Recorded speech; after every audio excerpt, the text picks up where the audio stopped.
Welcome to the most must-watch WSUW YouTube channel in history. Welcome to First Round KO. Enjoy the program.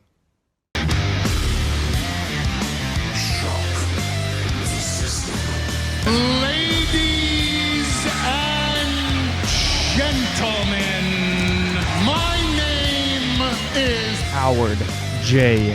Dingers. And this is 3 Count Review. welcome everyone to Smackdown Live. Smackdown Live Edition.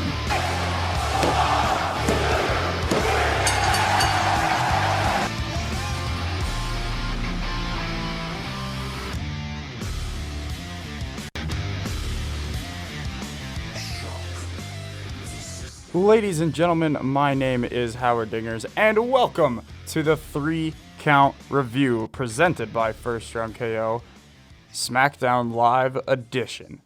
Today I'm in studio by myself, and we have an incredible Smackdown Live to talk about today.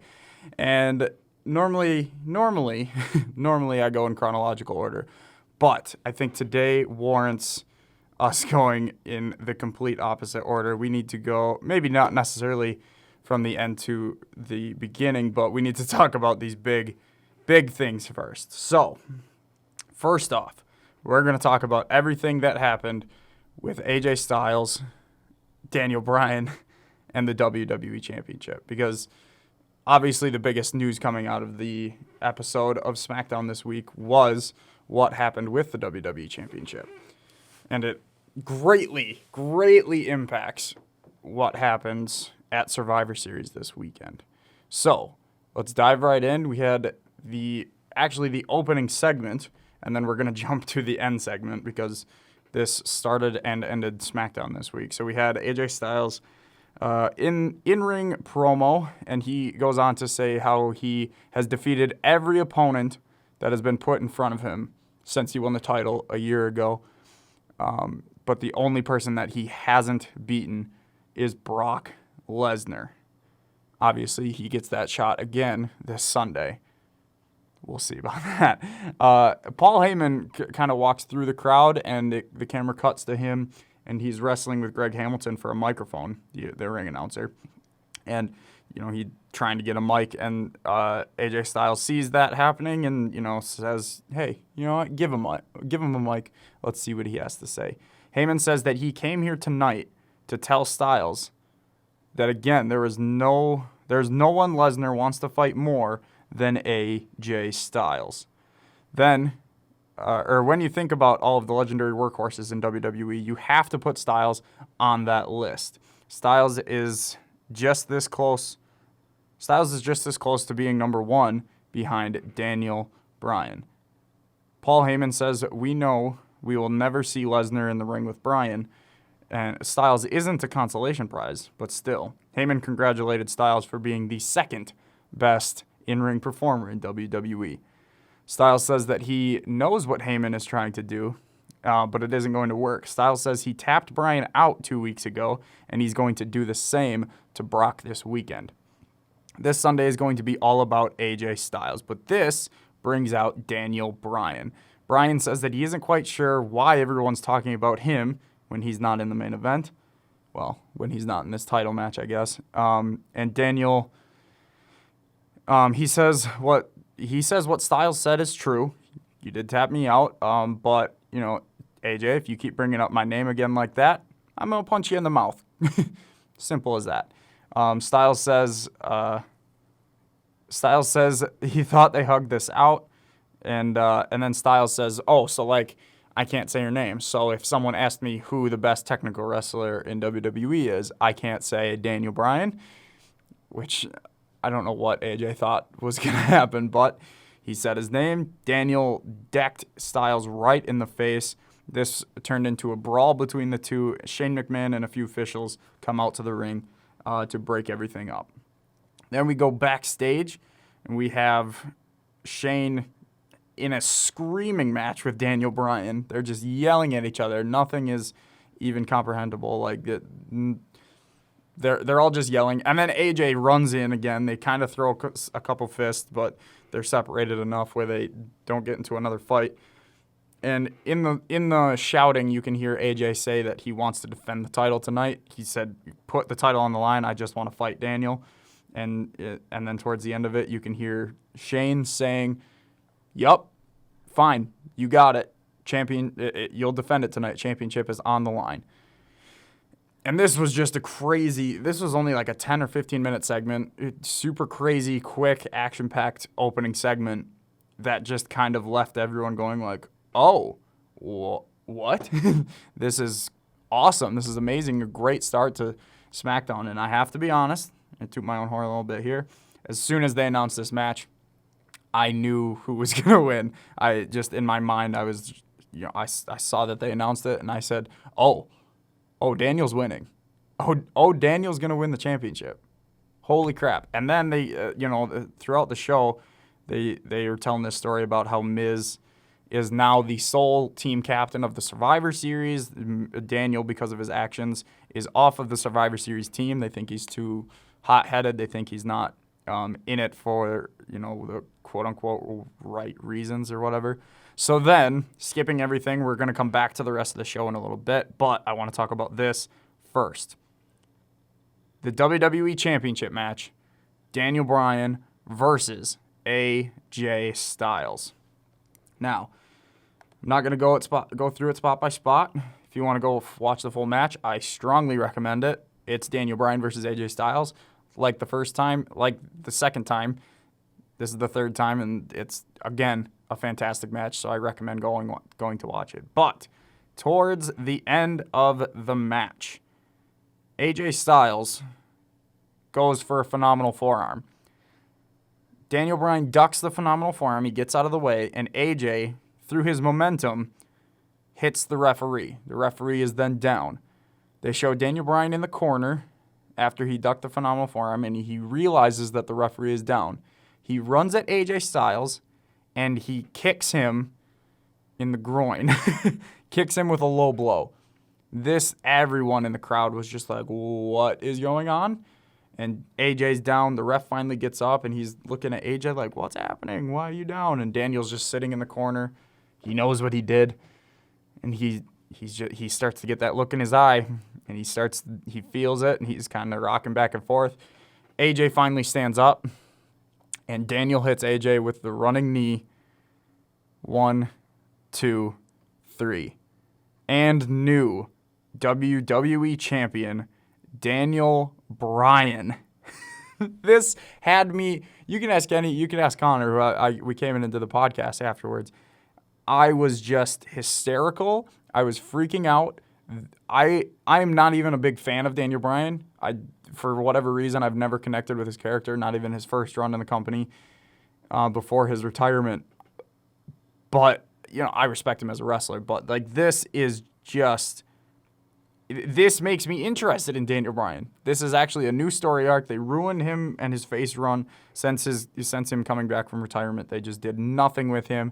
The Miz feud was decent, but they really didn't do anything. They killed him, and now I am incredibly interested in this feud, or in this story, just in Daniel Bryan in general. He's a heel now, and to solidify that, after the match, Bryan grabs both of AJ's arms and just stomps on his head, just repeatedly stomp to Styles' face.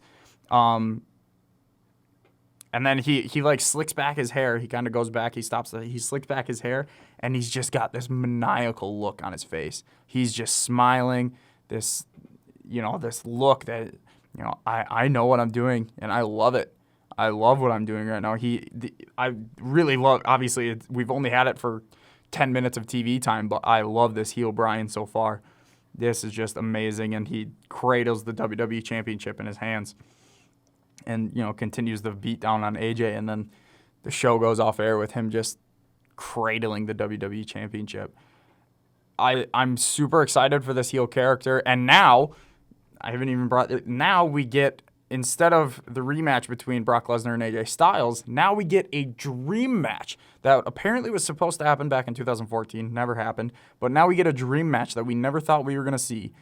Daniel Bryan in a WWE ring against Brock Lesnar. I can't wait for this. I don't know why, because realistically, I don't like either one of the wrestlers. I respect them both as performers. I think they're fantastic, but for whatever reason, I'm not into either of them. I like Brock when he doesn't have the title. But I'm super into this match. I was going into Smackdown with the news about Becky Lynch. I'll get into that after this. With the news about Becky Lynch, I was super down on Survivor Series. I was very much looking forward to Rhonda versus Becky. And then that match was taken away from us, and then I just kind of got super down on Survivor Series, as a lot of people did. But WWE doing this sparked my interest again. They just completely flipped everything, my expectations, just my want to see this pay-per-view. I'm so excited now, and you look at all these matches. Of course, I should be excited, but they built it so bad that I wasn't excited. Now with this Daniel Bryan stuff, we get this Bryan versus Brock match. Daniel's a heel, so that's going to be a completely different element to the story and to the match. I'm just, again, like I was last night, I'm at a loss for words. This is just amazing and incredible, and I can't wait to see where they go with this Daniel Bryan heel turn thing. And what does this mean for the Miz feud? Because I don't believe that the Miz feud is over. Does Miz eventually turn babyface? Does Miz win the Royal Rumble? Do they fight at WrestleMania? There's a lot of different ways they can go with this. They could even go into a Shane McMahon type of thing, where Shane's heel too and he's helping Bryan, screwing the Miz even more. I think there's a lot of different storylines that you can take, but this was good. I really like it. Now, my initial reaction also to this was that they did this because of the Becky Lynch situation, that because Becky Lynch was injured, they wanted a different matchup at Survivor Series to change things up and to re-spark interest. And it worked, but that wasn't their plan. Reportedly, Vince McMahon over the weekend, so even before Raw happened, over the weekend, Vince McMahon decided that he wanted Daniel Bryan as the WWE champion going into Survivor Series. So that plan was made, Saturday, Sunday, sometime over the weekend, that Daniel Bryan versus Brock Lesnar was going to be the match at Survivor Series. But then reportedly a few hours or an hour or so before Smackdown on Tuesday night, that's when the plan for Daniel to turn heel came into fruition. That's when apparently Daniel Bryan has been wanting to turn heel. Apparently he's been asking for a heel turn because he wasn't happy with his face character since he returned from retirement. So he's been asking creative for this heel turn for a very, very long time. And apparently they decided to pull both triggers in one night, and it was perfect. I love the way they did it. I'm super interested going forward, and I'm very much looking forward to Brock Lesnar versus Daniel Bryan. This kind of match doesn't need a build. Like, I understand that you want a build to this match. You want promos between Bryan and Heyman, and you want maybe an angle with Lesnar and Bryan, but this kind of match doesn't need a build at all. I am incredibly excited for what's to come with this Daniel Bryan storyline. Now, going back to Becky Lynch. For those of you who don't know, on Monday Night Raw, Becky Lynch and the SmackDown women's roster did an invasion angle on Raw, and during the beatdown that SmackDown was giving to Raw, Nia Jax turned around and clocked Becky face clean in the face, across the eye and the nose, and broke Becky's nose and a couple bones in her face. So, Becky Lynch is now out of Survivor Series with a broken nose, a broken face, and a concussion. So, to address that on SmackDown this week, we had an in-ring segment with all the women. So Paige was out there, and she said that she has an announcement regarding the Ronda Rousey match. So she brought out all the SmackDown women, and they stood in the ring, and then Paige brought out Becky Lynch. Lynch came out and cut a really good promo because she's Becky Lynch, and Paige said that Becky is going to pick her replacement to face Ronda at Survivor Series. And of course, as any of us could have guessed, Becky picked Charlotte to face Rhonda. So now, at Survivor Series, instead of Becky Rhonda, we're getting Charlotte Rhonda. This is basically WrestleMania come early for us. This is what we expected to see at WrestleMania. So, again, I'm looking forward to that match, especially because there could be a lot of shenanigans that go into it. I'm disappointed because I wanted to see Becky Rhonda, but looking on the bright side, I think they want to go back to that match. They're still kind of building it on Twitter. Rhonda called her out a couple times on Instagram, and Becky's still kind of throwing shots out. I think they still want to do this match. And I'm looking forward to them doing this feud better. And not that they didn't do it good before. It was actually great, but it was only a 2 or 3 week build. Now you can give this a couple month build, and we get a huge match at like Royal Rumble or WrestleMania. So I'm actually going to start looking at the positive side of this. I think we can get a better build to this. Not that the build wasn't good. I think the build was good for the time that they had slotted. But now they're going to have more time, and I think they can make this an even better rivalry between Becky and Rhonda. So I'm very excited for that. So yes, now we get Charlotte versus Rhonda too. If you want to know what my predictions are, along with Connor, my podcast co-host, if you want to know what our predictions are for Survivor Series this year, our prediction video is up on the YouTube channel, First Round KO on YouTube. Go check that out if you want to know what we are. And also, you can leave your predictions in the comments below and compete with us. All right, let's get back to the rest of the review. So, like I said, we opened up with the in-ring segment with AJ, Heyman, and Bryan.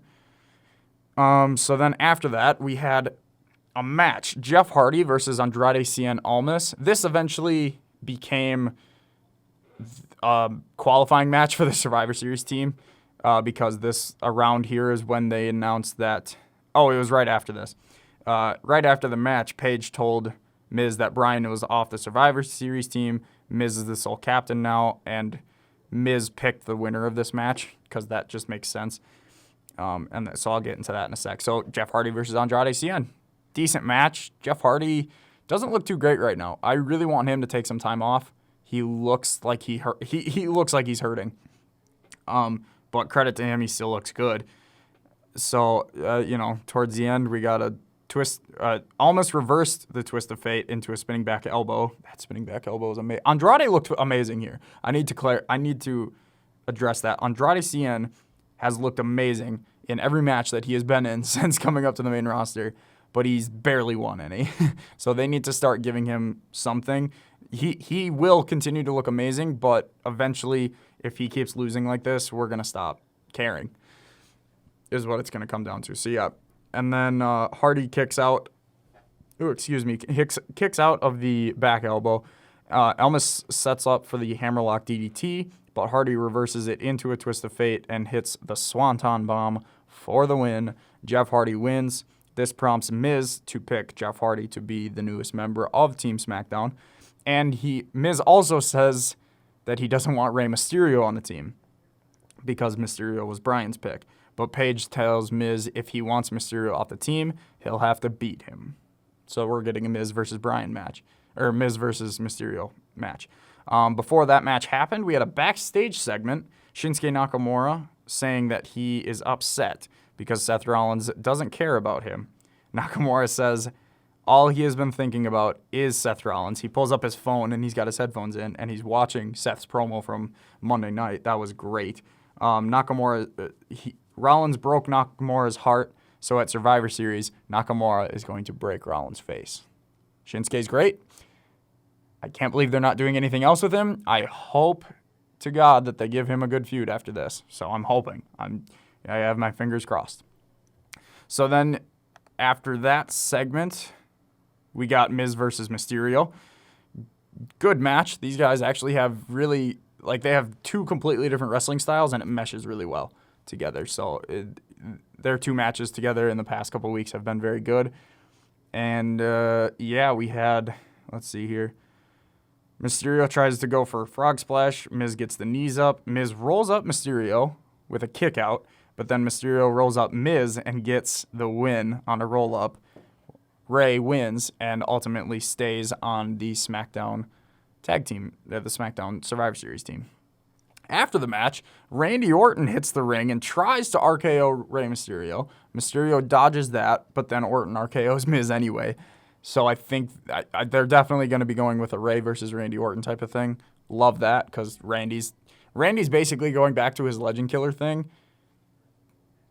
which is good because now there's a new crop of legends, and he himself is also a legend too. So it's an interesting story to tell with him, and Randy's been great lately ever since his heel turn. So I like this a lot. Next is when we had the women's in-ring segment with Becky. Backstage, Charlotte said that she spent half of her career fighting Becky Lynch. And last night, meaning Monday night, Flair fought alongside Lynch. And this Sunday, Flair is going to fight for Becky Lynch. Good stuff here. I know that they're throwing away the whole storyline, Charlotte versus Becky. I get it. They shouldn't do that. But this is kind of panic booking, and they needed to do that. Like, I think their match at Evolution, they can tell the story. Hopefully they tell the story that was like the end of the feud and that Charlotte kind of accepted defeat, and now they're going back to best friends. I hope. I don't know, because I think this will eventually lead up to the 4 Horsewomen match. We'll see. Then we had the Bar, all 3 members of the Bar, Sheamus, Cesaro, and Big Show, versus all 3 members of the New Day. Technically a match we've never seen before, but I don't know. This was interesting. A good ending too. Kingston goes for a springboard something, and Big Show hit him with the weapon of mass destruction, the big punch in the air, and knocked Kingston out. Great selling by Kofi, and the Bar win. So you kind of have to put your champions over, I guess, going into their championship versus champion match. But why did we have to sacrifice the New Day, making them lose, going ahead into the tag team match? Answer, WWE doesn't care about tag teams.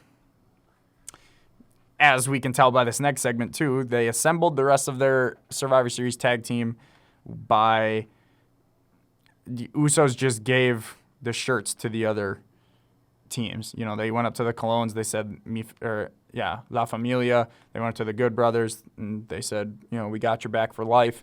And then Sanity said that they were gonna purge in unity.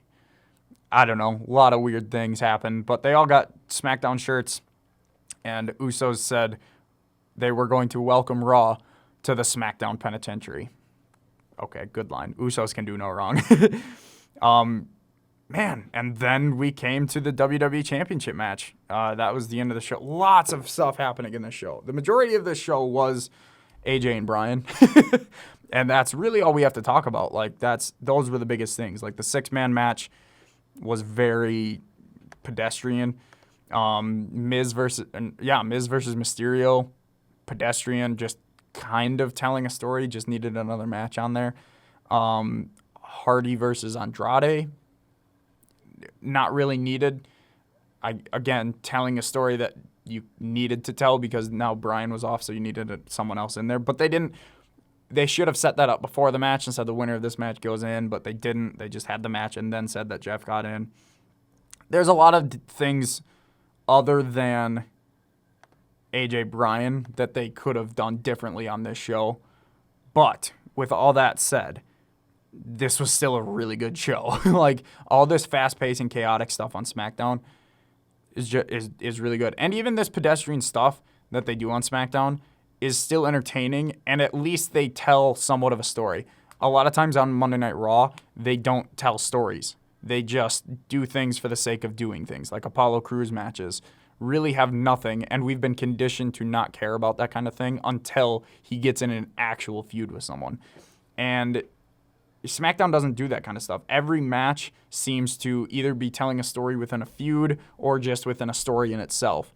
And I think that's why SmackDown has been so good and why it's been, in my opinion, the better brand, for the majority of the brand split. I know there was a rough patch, I think, last year when Jinder was champion, but I think for the majority of it, SmackDown has been very good, and their creative team has just been very good at balancing things, telling stories, and not having meaningless stuff on the show. Even when they have quote-unquote meaningless stuff, it still adds to the bigger picture, and that's what I love about SmackDown. And we just get random WWE heel turns and championship changes on SmackDown. Like, this is the second year in a row that the WWE Championship has changed hands weeks before Survivor Series. And I love it because it kind of adds now, like next year around this time, we'll be like, oh man, are they going to do it again? And maybe they'll throw a championship match at us, but the guy will retain this time. Like, there's just so much that goes on with this. I think this sets up beautifully because now we don't know what's going to happen with the WWE Championship going forward. AJ's obviously going to get his rematch. Then who do we go to? This is just incredible. I love it. Yeah, I would say I'll give it a 4 out of 5 because, like I said, the other stuff was very pedestrian, and I didn't exactly like how they handled the women's match or the women's segment. But I'll accept it because they really had no other choice, and this was their last minute type of thing to deal with it. So I'll give them that. I'll give it a 4. I'll give this show a 4 because, man, was it incredible. It made me so excited, and so I don't think I've been that like just freaked out and excited after anything really. Like I was very excited after that show and just very shocked and surprised and just full of adrenaline after that show. It was good, and that's why SmackDown is my favorite show. That's why Tuesdays are my favorite.